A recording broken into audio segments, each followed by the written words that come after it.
Hatiku bersedih, bukan karena ku kecewa. Hatiku menjerit, terbayang nasibnya Palestina. Gedung-gedung semua kini dihancurkan, mayat-mayat berjatuhan bergelimpangan. Seluruh Gaza kini dihanguskan oleh Zionis tak berperi kemanusiaan.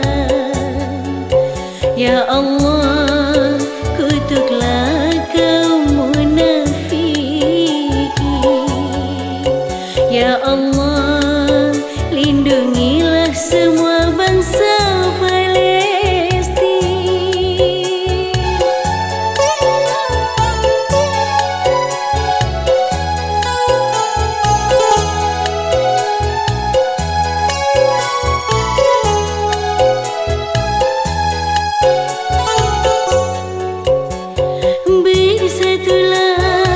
bangsa-bangsa yang cinta damai. Tegakkanlah semuanya bentuk keadilan. Singkirkan berbentuk penjajahan, karena dunia bukan milik perorangan.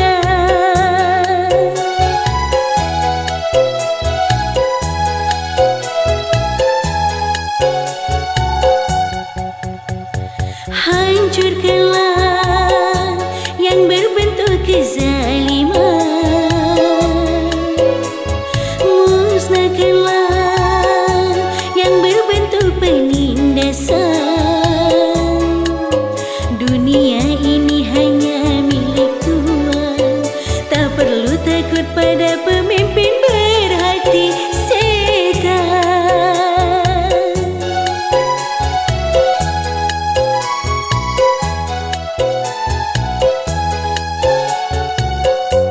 Aku menangis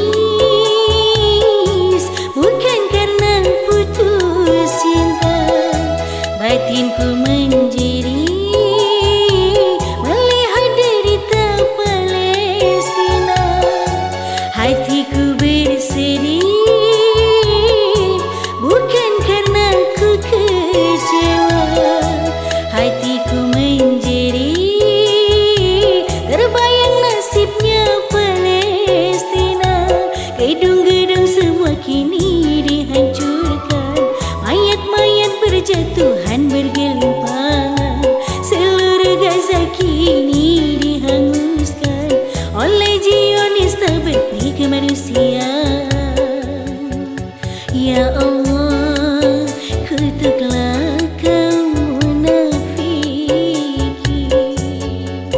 Ya Allah, lindungilah semua bangsa Palestin.